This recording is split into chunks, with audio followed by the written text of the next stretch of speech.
नमस्कार भावांनो, आज चालू असलेल्या मौजे चौदरवाडी मैदानामध्ये आपला सर्वांचा लाडका बकासूरची सेमीला हार झालेली आहे।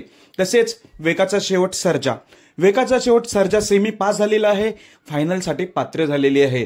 तर भावांनो, सेमी क्रमांक 4 मध्ये आपल्याला लढत बघायला मिळाली। तर सेमी क्रमांक 4 मध्ये आपल्या बकासूर आणि विराटची गाडी होती।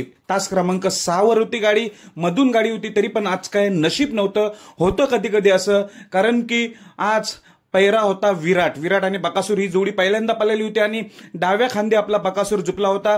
जेव्हा गटाला गाडी पळाली तेव्हा बकासूर उजव्या खांदी होता आणि सेमीफायनलला ही रिस्क घेतली। कधी कधी रिस्क घेतात, ती सक्सेस देखील होतात डाव्या खांदी झुकण्याची, पण आज काय सक्सेस झालं नाही, अनसक्सेस आहे। तरी पण काही हरकत नाही, बकासूर आपला नक्कीच कमबॅक करेल एवढं निश्चित। गटाला उजवीला होतं आणि सेमीला डावीला होतं, हेच समीकरण आपल्याला समजलं नाही, पण असं नक्कीच आपला बकासूर पुढच्या मैदानात कमबॅक करेल। आणि सेमी क्रमांक 5 मध्ये वेगाचा शेवट आणि कारुंडे एक्सप्रेस चिक्या काय लढत दिली, सुट्टा निकाल घेतला।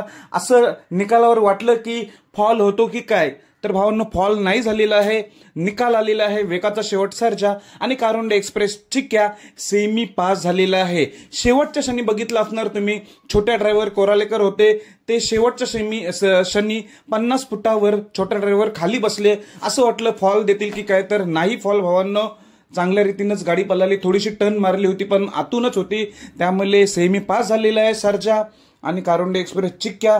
नक्कीच आज ते दावेदार आहेत। वेगाचा शेवट सर्जा आणि चिक्या 1 नंबरसाठी, त्यांना शुभेच्छा देऊया सर्जा आणि चिक्याला। तसेच बकासूरला पुढच्या मैदानासाठी शुभेच्छा, नक्कीच कमबॅक करेल। आज अजून एक कमबॅक कोणाचं, तर कॉकटेलचा पिंटू शेट मोडक यांचा जो कॉकटेल आहे, त्यांनी चांगल्या प्रकारे लढत दिली। सेमी 2 मध्ये कॉकटेल सेमी पास होऊन फायनलसाठी पात्र झालं, हे देखील एक चांगलं वाटतंय। तो बॅकफुटवर होता, रिव्हर्स बैल होता, पण आज गुलालास पात्र झालेला आहे कॉकटेल। असो, सर्वांना शुभेच्छा, धन्यवाद भावांनो।